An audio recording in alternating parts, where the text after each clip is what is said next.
Hey everyone, it's Kayla. While editing, we realized that there is an echo throughout the podcast episode this week. So we just wanted to put a disclaimer and apologize and let you know that next week in part two, it is a lot better, clearer sound. So we hope you enjoy this episode this week.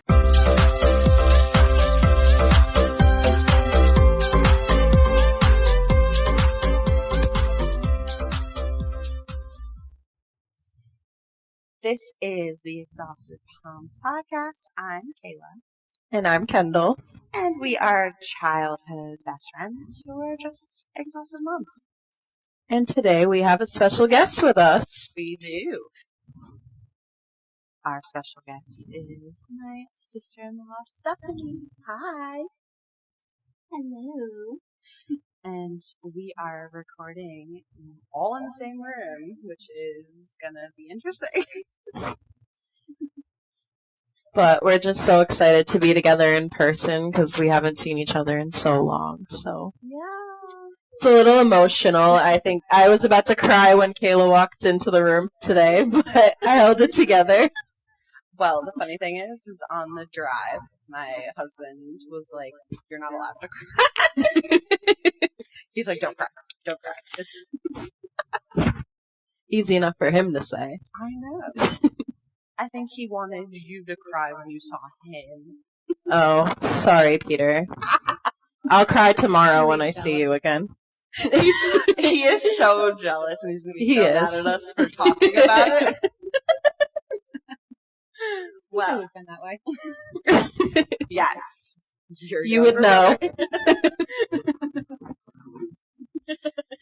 Well, we wanted to talk to Steph while we're all together because not only is she my amazing sister-in-law, she has known Kendall forever too.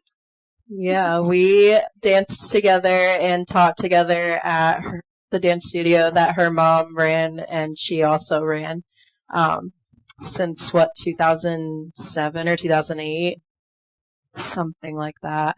Yeah, It's crazy. a long time. Yeah. Yeah, that was the middle connection and we didn't even know it. So I've been talking to Peter and my husband a lot about the invisible string theory because that is absolutely what this is. Because him and I had obviously mutuals knew each other, but not only that, we went to the same dentist, and there's so many different places we could have crossed paths that we're like, this is weird. Yeah, I mean, you definitely were at the dance recitals at the same time. Yeah. And had no idea who each other were. I mean, he was backstage with us, but Yeah. still, you were in the same place at the same time, like multiple times. Yeah. Small world. Yeah. Yeah. And I did not believe Kendall when she said she knew him. I thought she was lying because Kendall knows everybody, and it drives me crazy. We go anywhere together, and someone walks up to her and goes, "Oh, hi, Kendall." I'm like, how? Yeah, no, we were at Jenna's that day, weren't we? Or was I at Jenna's and you were texting me maybe? But you were like, oh, I met this guy at school, and I was like, oh, my friend's little brother goes there, like, how funny would it be if it was him? And she was like, there's no way you're gonna know him. And I'm like, what's his name? She goes, Peter. And I'm like, what's the last name? And she says the last name. I was like, that's him. And she's like, you've gotta be kidding me. You know what's even funnier is I didn't tell him that, like, I knew you and all that stuff until we were going to your recital. So the day of your recital, he tells me, he's like, "Oh, I'm working at my mom's dance studio recital, doing tickets," and I'm just like, "Oh, that's weird. I'm going to see my best friend." I like snuck it in there. He had no idea. And I was like, I wasn't going to just randomly be like, so my best friend knows your sister. weird, especially you're just talking. Yeah. Because I don't even think I said anything to Steph until you guys were actually, like, dating. Yeah. Yeah. It was weird. Well, especially because I remember you saying, like, you look at Peter like he's your baby brother, and, like, you looked at me as, like, a peer.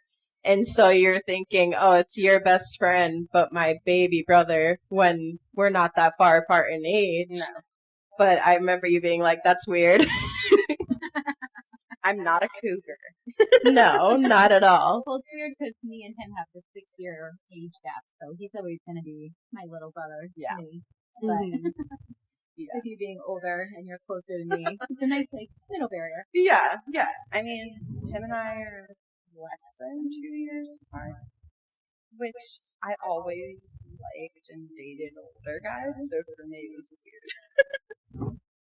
Sometimes things work out that way. Yeah. I mean, I just thought it was crazy that, of course, Kendall. Sorry. And it wasn't even like an acquaintance. Like, this is somebody I spent like several days a week with his family. Yeah.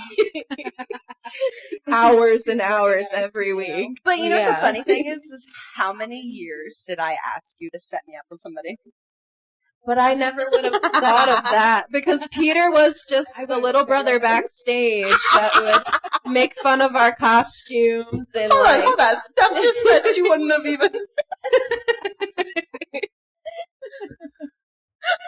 I know, Steph all the time's like, you're too good for him. Poor Peter. He's gonna be so mad at all of us when he listens to this. He's already mad that I'm here before him on the right. podcast. Yeah. Talking, I know, he tried to take my spot. He was like, you can stay upstairs with the kids. I'll go record for you. And I'm like, yeah, nice try. I don't know. It's crazy how things happen for a reason. And, I'm going to have to go something with Taylor, right? Of course. My invisible string theory is from her song, Invisible String. Never heard of it, but I'll trust you on that one. I'm probably going to get in trouble every time I mention Taylor. No, I don't mind. I just don't expect me to know what you're talking about. Okay, I don't know about Nicki Minaj. That's okay. I'll teach you. You know about 50 Cent. That's what matters. Okay, speaking of 50 Cent, I have been sending Kendall screenshots all week long. Every time he posts people's comments and stuff. One person commented, wow, he's faster than CNN.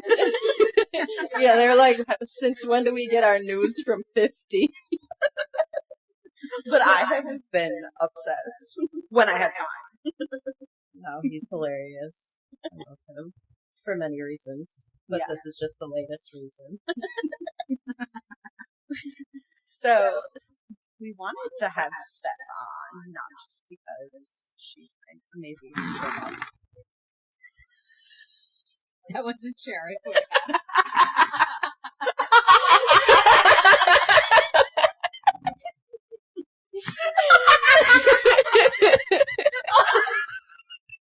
You should keep that.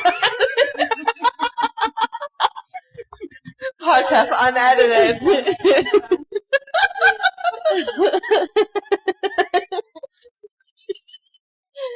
Anyways, so Steph is a preschool teacher. So, oh my goodness. I'm trying to be professional here, Kendall. Why are you looking at me?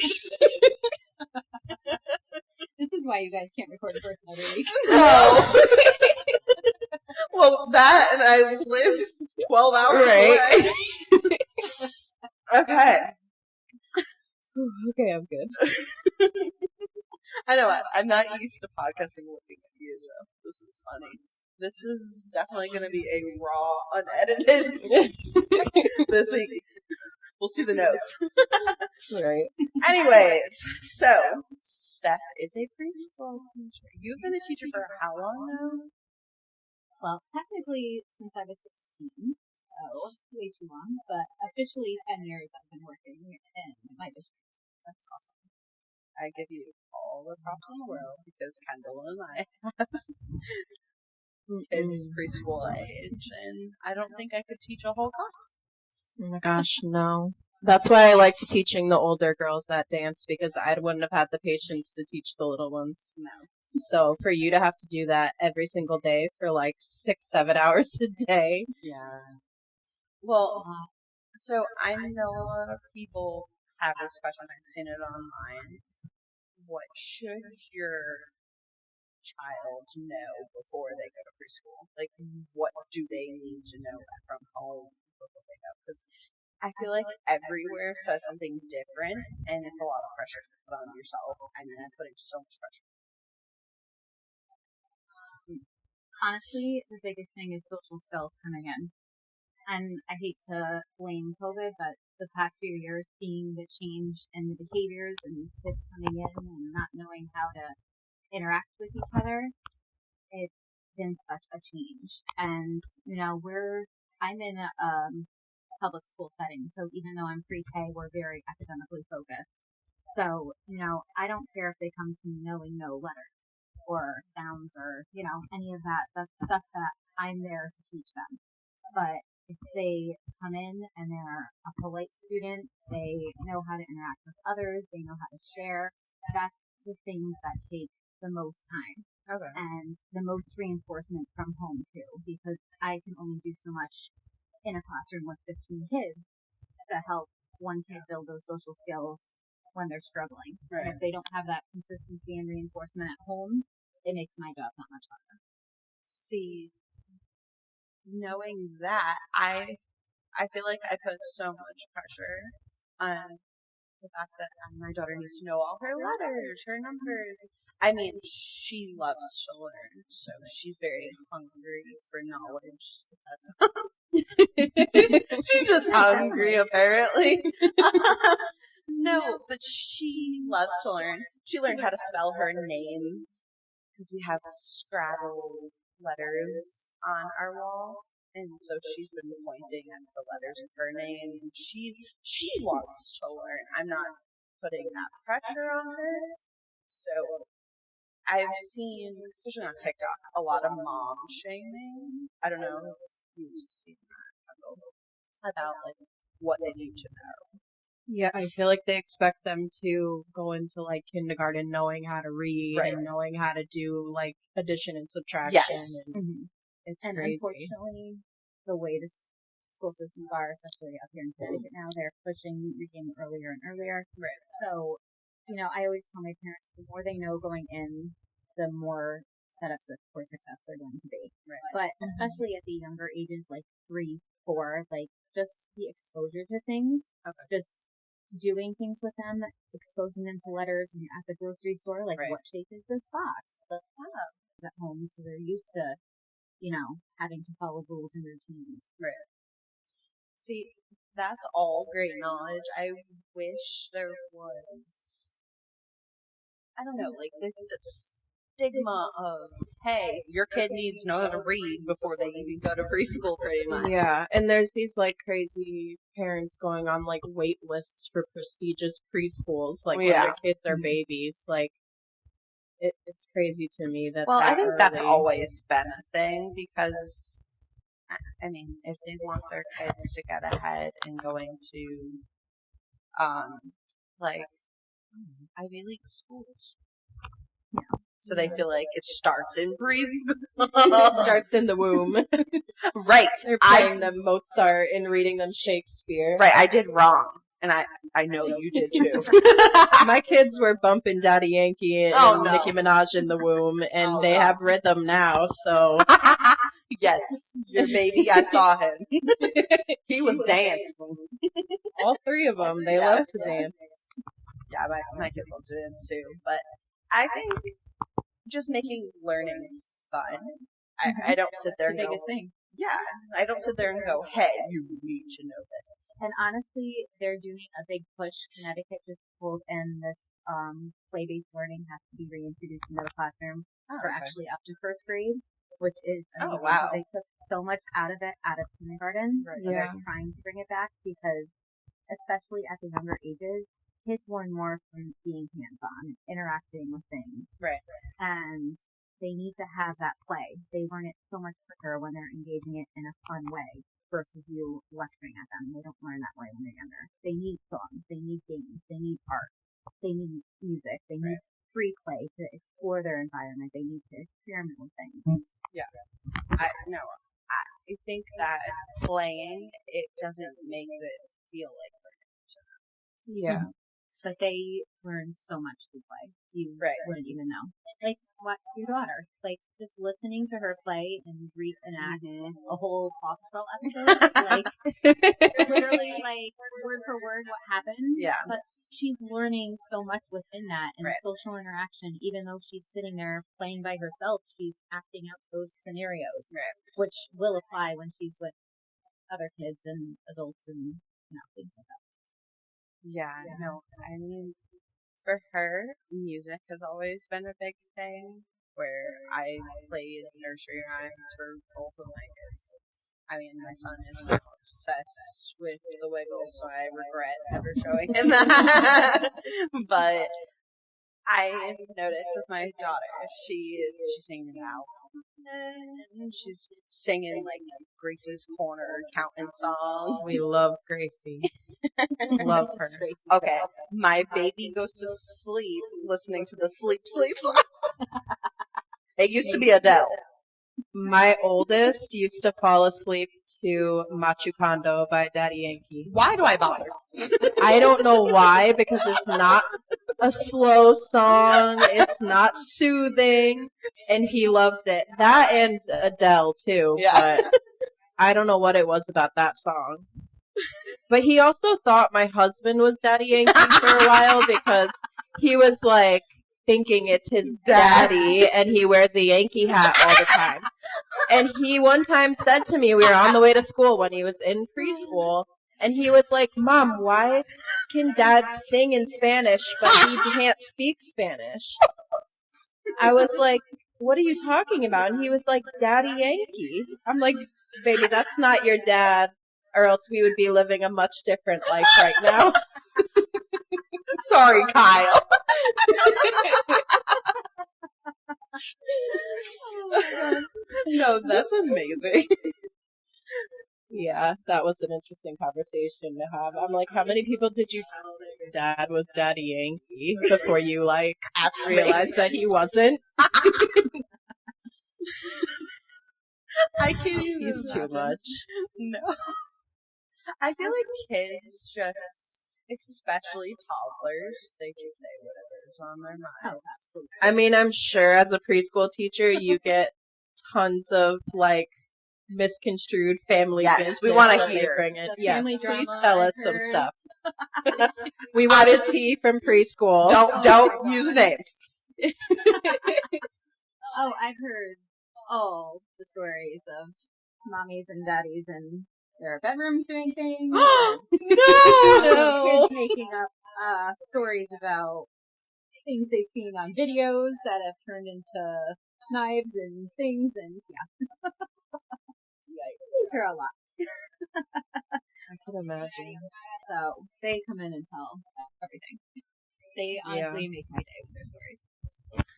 My son used to tell same son. Obviously, the other one doesn't really talk much. But he told his daycare teachers that I was pregnant when he was like 2. And I walked in and they were like, congratulations. I'm like, for what? They're like, Jay said you were having a baby. I'm like, nope, absolutely not. But then when he was in preschool, I had just found out I was pregnant with my daughter. And I obviously hadn't told him yet. It was like a day or 2 later, and he told his teacher that I was having a baby girl. Oh my God. And she was like, oh, congratulations. I'm like, for what? And she goes, about the baby. I was like, he doesn't even know yet. Kids? They know. They have the intuition. He definitely did, because even before I knew I was pregnant, I was getting changed one day, and he was like, "Mommy, who's that in your belly?" I was like, "No one, I'm just fat." And he goes, "No, there's a baby girl in your belly." I was like, "No, there's not." And then I found out I was pregnant, and when I finally told him, like, weeks later, when everything was more in the clear, he was like, "Yeah, I know, it's my sister." And, like, when we found out she was a girl, he was like, "I already told you. Like, it's my sister. I'm not surprised." Okay, he predicted both of my children, too. He did, yeah. He's never guessed wrong. I don't think ever. You know me. I believe in the intuition and all that stuff. Mm-hmm. No, I thought it was really cool that he knew. He would touch my belly and he'd be like, "Oh, it's a girl. Oh, it's a boy." Yeah. Well, also didn't help that Peter, the second time, was like, "It's a boy, right?" I think he would have told you if he thought it was a girl. Yeah. He doesn't want to be wrong. No. He's definitely my kid. Yeah. He doesn't want to be wrong. Yeah. Anyway. So, Steph, since we obviously both deal with temper tantrum little preschoolers, what is something that you think works best to kind of de-escalate those situations? Besides a big glass of wine after it's over. Right. Honestly, for yourself as much as your kids, take those deep breaths. I do it all day, every day. But the big thing with young kids, and I do it a lot in my classroom, is teaching them about their emotions, and that it's okay to have those big feelings, and it's just how you react to them. And we see you're upset, we don't want you feeling this way, what can we do to make it better? Yeah. And it's so hard for them to understand at those young ages, but I used this, I actually had it for my niece, the Little Spots curriculum, and there's all different stories that give kids a visual of each feeling, and they actually have like plush spots that kids can like hold on to when they're feeling that way. And my students absolutely love it, and one of my best friends is a therapist, and she uses it a lot with her clients as well. So it's a great strategy just to have them visualize those feelings, put a name to it, and once they understand how they're feeling and how they don't like feeling a certain way, it will help them get back to feeling calmer and in a way that they want to feel. Right. Well, like she said, she got it from my daughter. And this little girl is so smart.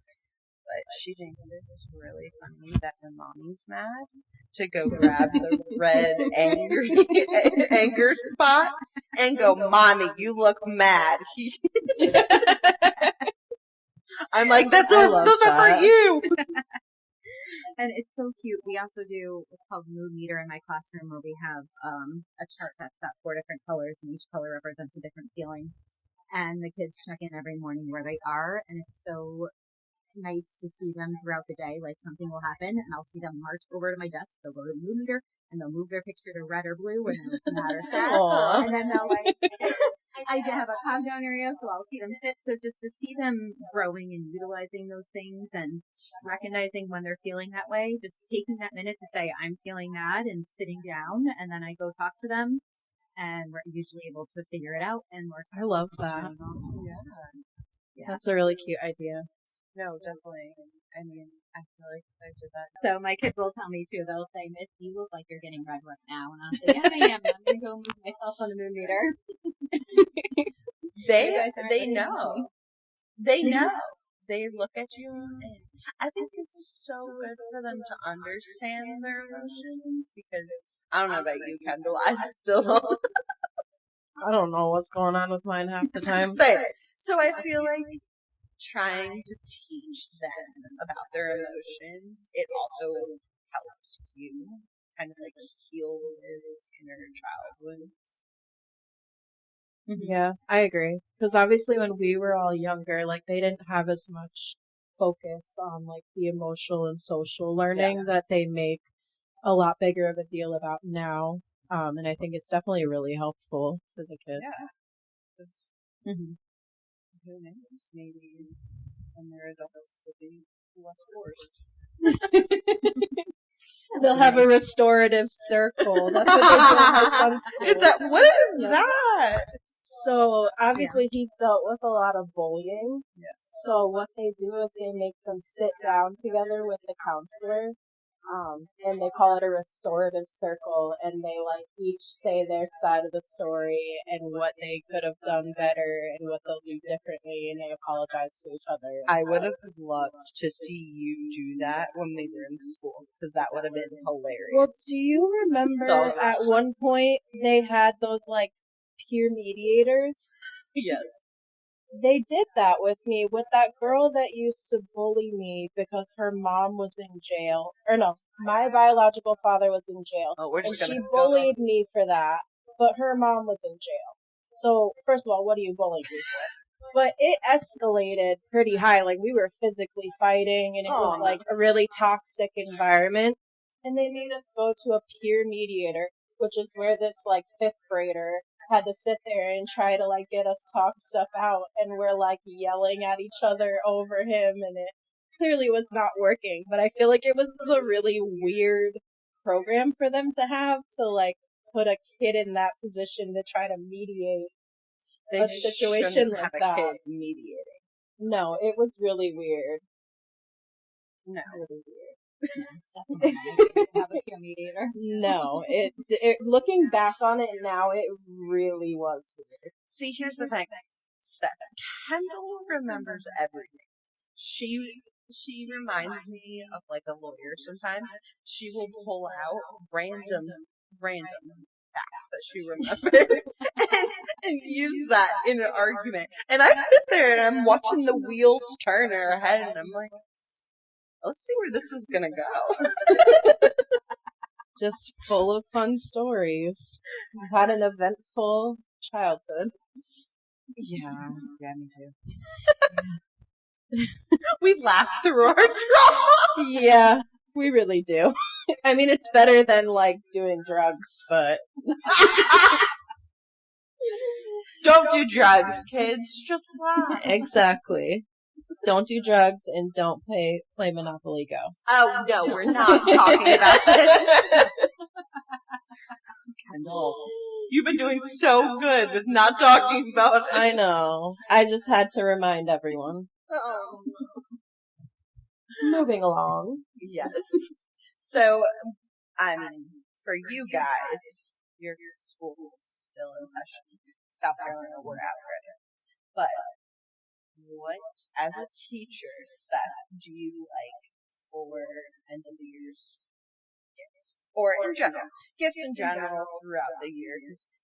Yeah, I mean, my kids are in school yet. Week. Yeah, I feel like you guys are always getting gifts for something random. As they should be. Yes, of course. I mean, you should be getting bonuses instead, but yeah. But who am I to? Right. Well, so I have seen. Okay, I think I told Kendall about this. I saw this on a Facebook group. This mom was buying. I don't know if you know what the Bob's bags are.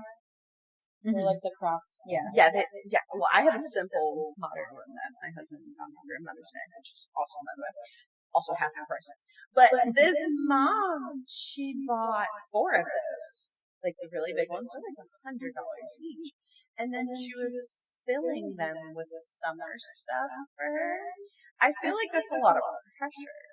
Yeah, that's a really awesome idea, but honestly, we know as parents, your kids are priority. Like, I'm not expecting you to spend $100 in a gift for me. Yeah, that would be amazing and beautiful, but honestly, a card from the kids is one of the sweetest things. Like, my birthday's this weekend. I had my kids drawing me pictures and brought them in, and they were so excited to give them to me, and just seeing them so excited giving me the beautiful picture they drew in their home, like, made me so happy. But from parents' perspective, like, honestly, gift cards to buy school supplies, teachers unfortunately have to buy their own supplies. I hate that. That's always That's horrible. Like, Amazon is go-to. My grandfather jokes about things coming to my house every day, but so does my husband. We we are always buying stuff for crafts and projects. Yeah. Especially preschool. Preschool. I mean, I'm lucky enough that I'm in an inter-district school that we do have funding, and I do have a lot that is bought for us, but most teachers are not. So definitely. Okay, but what about something for you, not just the classroom? What would make you happy? Not like 5 million mugs. Right. That's always the go-to is mugs and tumblers. Because no one knows what to buy. Yeah. I mean, obviously my kids aren't in school yet, but I wouldn't know what to buy. I've gotten over the years some cute things. I had one parent buy me a blanket and slipper set, like a cozy thing. That's cute. I've gotten like bath products over the years, lotions and things like that. Oh, so some like self-care items. Yes. Those are the parents with the kids that they know stress you out. Right. That makes me feel better because that's what I do. From parents. You've gotten wine? Well, my first year I had 2 students that they had a lot of behavioral issues, and the parents were amazing. They worked with me great. And one of them, he ended up giving me a big bottle of Prosecco, and she's like, I know you need this. I've seen the labels that they make, and you can put your kid's picture and say, like, stop. Thank you from the reason you drink. No. I've seen them. Yeah. I mean, I usually, because I have 4 teachers to buy for, because my daughter has 3 teachers in her preschool class, and then my son has his 1 teacher, and then I usually get something for the guidance counselor because he's in her office all the damn time. But I usually do like a Dunkin' or Starbucks gift card, and then like hand sanitizer, lotions, face masks, like maybe some candy, like little things like that. Just make like a little gift basket, and then like a coffee gift card. That's so nice. I don't know if that's like something that's perfect. Teachers need coffee to function. Yeah, I figure you can't go wrong with the gift card, but I always want to like put something else in there, and I always take the kids with me because I want them to help pick it out. That's good. And they always feel more excited about giving it to their teacher because they picked it out, they put it in the bag and I make them write their own cards. My daughter obviously can't write super well yet, so I write it for her, but I let her dictate everything she says. And those cards. Those are the most meaningful as a teacher, like getting to hear what your students are thinking about you. Steph, you don't know my daughter well enough because that's why I'm saying. She put in one of her teacher's cards, she wrote, "Dear Miss So-and-so, sorry for being bad at nap. I promise I'll try to do better. I love you." And then she like drew a picture of her with a necklace on, but it looked like, I think I texted you the picture. You did. Yeah. It looked like one of those like shrunken voodoo heads. Like it was terrifying. And then on her other teacher's cards, she was like, "I'm mad that it's gonna be the weekend because I'll miss you on the weekend." But yet every day when she's at school, she's like, "Is it the weekend yet? How many days until the weekend? I don't want to go to school. When's the weekend?" And I'm like, "You straight up lying in this card right now." But I'm gonna write it because that's what you said. And I always forewarn them. She picks what your cards say inside, and they always get a kick out of it. I think that's great. Because it's really from the kids. And so with gift giving in general, I obviously they're so little, especially my baby, he has no clue what's going on. But it makes my daughter so happy. So we bought a gift and we're like, "Oh, this is from your brother." And all the time she goes, "My brother bought this." So we're trying to teach them not just let's get presents, how to receive as well as give gifts, I guess. She's gonna end up like us and be gift givers. Oh no, we're horrible. We're so bad. No, do you know what's so bad? I mean, Steph, you know, your brother and I are the world's worst because he'll buy me a gift, I'll buy him a gift, and he's like, "Do you want to open it? Right. Do you want to open it?" Do you want to know what it is? He's like, no, seriously. He's like, "I know you want to know because I want to know what my gift is." And we're both so bad.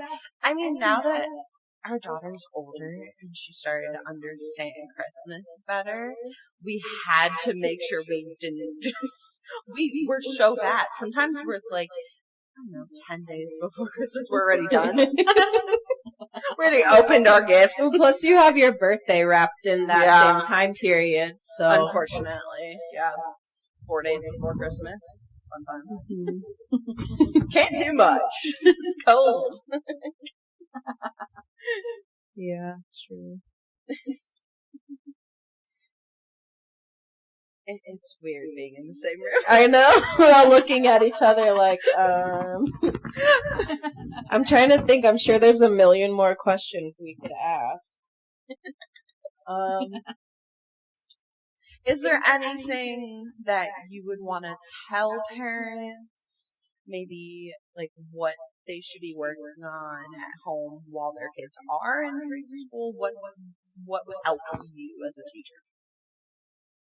Just reinforcing, like I said, if your teacher reaches out and communicates any concerns, have a talk with your child about it. I can't tell you how many times I tell a parent a child did something and the next day they come back and are doing the exact same thing and their parent has not said anything to them.